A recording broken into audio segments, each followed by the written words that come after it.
한인 동포회관 관계자들이 오늘 신축 현장에서 기자회견을 갖고 한인들의 많은 관심을 당부했습니다. 창립 20주년을 맞은 유나이티드 헬스케어가 아시안들의 지원을 약속했습니다.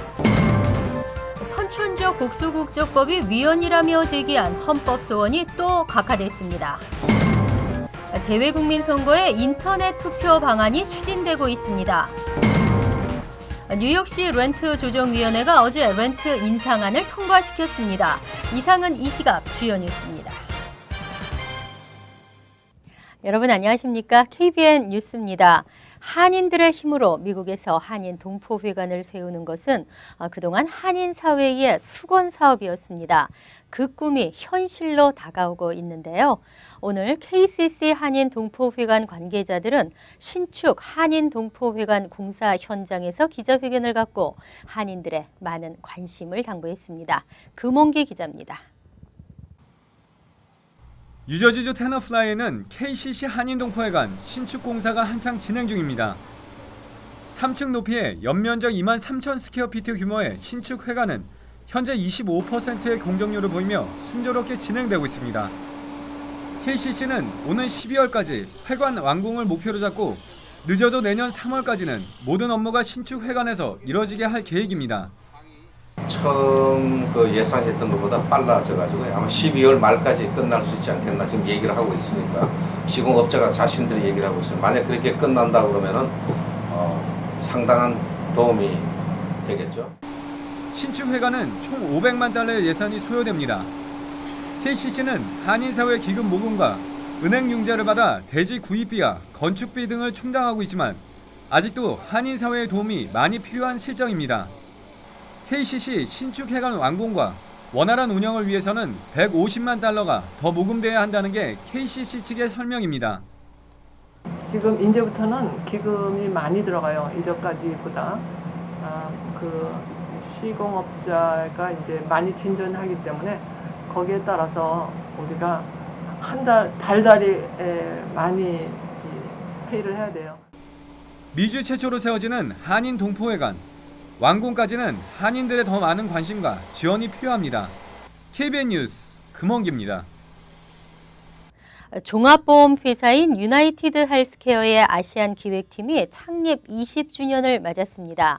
오늘 열린 기념식에서 회사는 아시안들의 건강한 삶을 위한 지원을 약속했습니다. 주성은 기자가 보도합니다. 지난 1974년 설립된 유나이티드 헬스케어. 미 전역에 있는 6천여 개의 병원들 그리고 80만 명의 의사 및 건강관리 전문가들과의 협력으로 메디케어와 메디케이드, 장애보험 등 다양한 종류의 보험 서비스 및 의료 상담을 실시하고 있습니다. 뉴욕주에서만 400만 명의 회원수를 보유하고 있는 유나이티드 헬스케어는 지난 1994년부터 아시안 기획팀을 개설 운영하고 있습니다. 한국어와 중국어 등의 언어 서비스는 물론 아시안들이 특히 관심을 갖는 당뇨와 비형 간염 예방 세미나 등 다양한 건강 세미나와 재정 계획과 문화교육 서비스 등 사회 사업도 펼쳐오고 있습니다. 우리는 이제 한국어 서비스를 해드리도록 있고요. 그러고 나서 메디케어 보험, 그룹 건강보험, 개인 건강보험 그것도 도와드리고 있지만 그러고 나서 이제 소셜 서비스 예를 들면 처방약 디스카운트라든지 파트비 보험료를 이제 안 내시도록 그런 도와드리는 이제 소셜 서비스도 도와드리고 있습니다. 오늘 맨해튼 차이나타운 아시안 기획팀 사무실에서 열린 20주년 기념식에서 크리스로 아시안 기획팀 부사장은 많은 아시안 주민들의 건강한 삶을 위해 모든 지원을 아끼지 않겠다며 또 다른 20년을 약속했습니다. As United Healthcare continues to feel the need for more education around healthcare benefits, made ever more critical with the passage of the Affordable Care Act and the continued rollout of new pieces of that act, and around staying healthy. 현재 퀸즈 플러싱과 맨해튼 차이나타운, 뉴저지 에디슨, 캘리포니아의 아시안 전용센터를 운영하고 있는 유나이티드 헬스케어는 한인들이 많이 거주하는 북부 뉴저지에도 센터를 개설해 아시안들을 위한 원스톱 건강보험회사로 거듭난다는 계획입니다. KBN 뉴스 주성훈입니다. 선천적 복수국적법 개선을 요구하는 미주 한인들의 주장이 또다시 원천 봉쇄됐습니다. 선천적 복수 국적법은 원정 출산이나 고의적 병역 기피자를 막기 위한 것인데 빈대 잡자고 초과 삼간 태우는 격이라는 비난이 쇄도하고 있습니다. 미국에서 태어난 선천적 복수국적 남성의 국적 이탈을 엄격히 제한하는 불합리한 한국 국적법이 기본권과 평등권을 침해하는 위헌이라며 제기된 헌법 소원이 또다시 각하됐습니다. 전종준 변호사는 어제 아들 23세 벤저민의 복수국적 문제로 제기한 헌법소원 사건에 대해 청구 기간이 지났다며 한국 헌법재판소가 지난 17일 각하 결정을 내렸다고 밝혔습니다. 이번 결정은 지난해 버지니아주의 한인 2세 데니얼 김 씨가 제기했던 첫 번째 헌법소원 당시와 마찬가지로 기한이 지났다는 절차적 문제를 이유로 들었습니다. 선천적 복수국적법 개선을 요구하는 미주 한인들의 주장을 원천 봉쇄하기 위한 것으로 해석되고 있습니다. 현재는 헌법소원 심판은 사유가 있음을 안 날부터 90일 이내, 사유가 있는 날부터 1년 이내에 청구해야 한다며 청구인이 미국에 계속 거주했다는 사유만으로 청구 기간을 준수하지 못할 객관적인 불능의 사유가 있다거나 정당한 사유가 있다고 보기 어렵다고 밝혔습니다. 하지만 현재 이번 결정에 대해 한인들은 한인 사회와 2세들이 겪는 아픔을 제대로 알지 못한 처사라고 반발하고 있습니다. 지난 2012년 재외선거가 처음으로 실시됐습니다. 하지만 까다로운 등록과 투표 절차로 투표율은 저조합니다. 투표율 제고를 위한 개선책이 잇따라 나오고 있는 가운데 인터넷 투표 방안이 추진되고 있습니다. 김성건 의원 등 새정치민주연합 국회의원 28명은 재외국민 선거에서 인터넷 투표를 허용하는 내용의 공직선거법 개정안을 발의했습니다. 재외유권자가 관할 선거관리위원회 인터넷 홈페이지를 통해 본인 확인 절차를 거쳐 인터넷으로 투표할 수 있도록 하는 내용입니다. 재외국민은 지금까지 반드시 재외공간을 직접 방문해야만 투표를 할 수 있었습니다.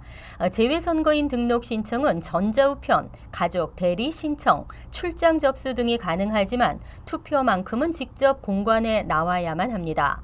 이로 인해 19대 총선과 18대 대선의 투표율은 각각 2.5%, 7.1%로 저조해 재외선거제도 도입의 취지가 퇴색했다는 지적이 끊이지를 않았습니다.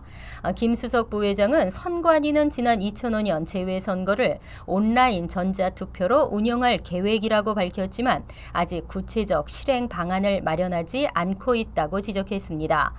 한편 재외선거는 선거 기간과 선거 방법 그리고 절차에 있어 크고 작은 문제점들이 많지만 정치권은 무심하다는 지적이 제기됐습니다.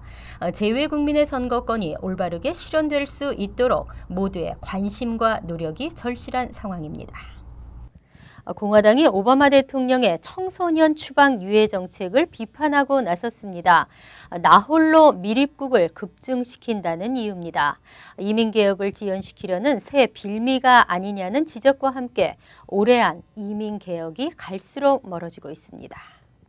신임 공화당 하원 원내대표 케빈 메카시 의원은 지난 22일 폭스 뉴스와의 인터뷰에서 오는 11월 중간선거 이전 이민개혁안 처리에 대한 질문에 국경이 안정될 때까지 이민개혁 논의는 어려울 것이라고 답했습니다. 그는 최근 멕시코 국경으로 청소년들이 홀로 밀입국하는 심각한 국경 문제를 겪고 있다고 밝히고 국경 안전이 확보되지 않은 상황에서 이민개혁을 논의하는 것은 불가능하다고 지적했습니다.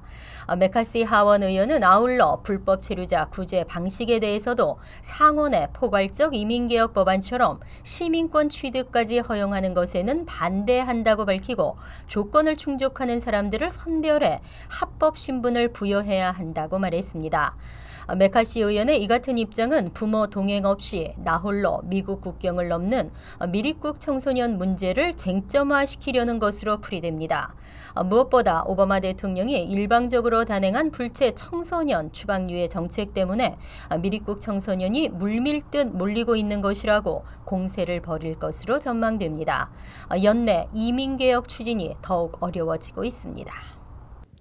뉴욕시 렌트 동결안이 무산되면서 1%에서 2.75%의 인상안이 최종 결정됐습니다. 하지만 이번 결정에 테넌트, 건물주 모두가 불만입니다. 뉴욕시 렌트 조정위원회는 어제 실시한 최종 표결에서 오는 10월 1일부터 1년 임대의 경우 1%, 2년 임대는 2.75% 인상하는 안을 찬성 5, 반대 4표로 통과시켰습니다. 드블라지오 시장이 투표 직전까지 성명을 발표하면서 1년 임대의 경우만이라도 동결해야 한다고 목소리를 높였지만 결국 렌트 인상을 막을 수는 없었습니다.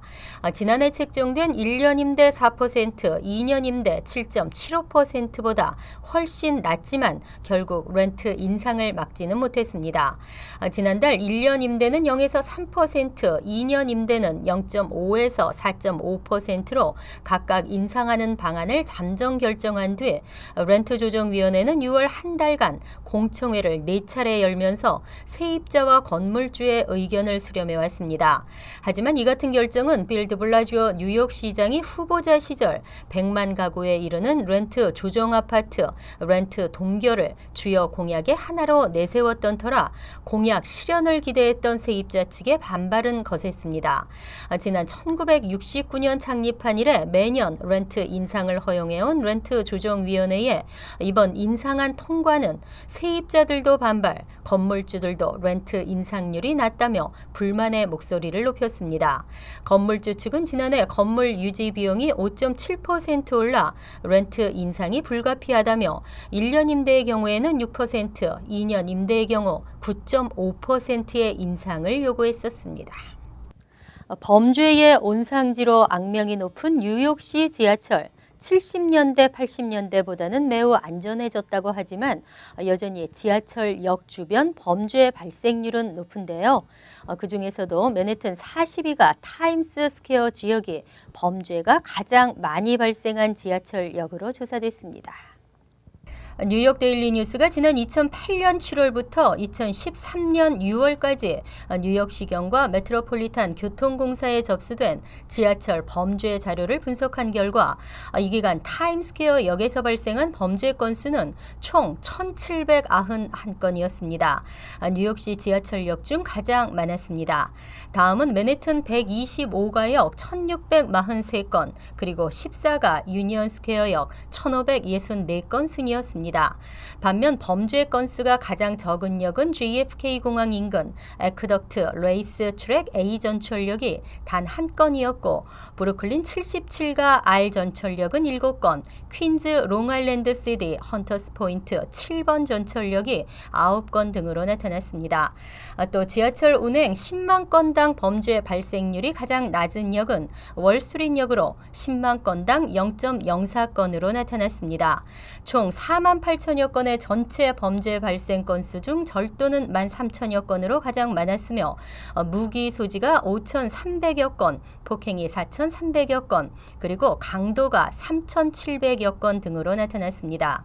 성 관련 범죄가 가장 많이 발생한 역은 그랜드 센트럴에서 42가역으로 5년 동안 총 369건이 발생했습니다.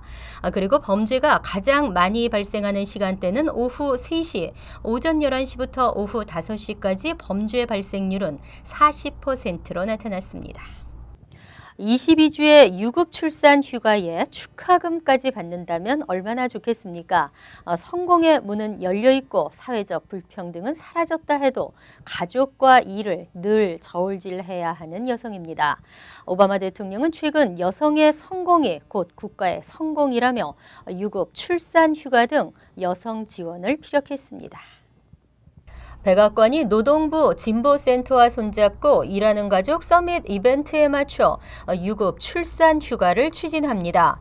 버락 오바마 대통령은 어제 백악관 주최로 열린 일하는 가족 서밋 행사에서 미국은 유급 출산 휴가를 인정하지 않고 있는 유일한 선진국이라며 이제는 변화해야 할 시점이라고 밝혔습니다. 오바마 행정부는 그동안 무급 휴가 원칙과 재원 마련에 드는 세금 인상에 반대하는 공화당의 부정적 경제적 기류로 인해 출산 유급 휴가를 적극적으로 추진하지 못했습니다. 발레리 자넷 백악관 선임 고문은 이날 기자들과 만나 오바마 대통령은 이번 사안에 대해 국가적 차원의 대화를 하고 싶어 한다며 비용이 문제가 되겠지만 우리는 중산층 가정에 대해 세금을 올리지 않는 방향으로 일을 추진할 것이라고 밝혔습니다.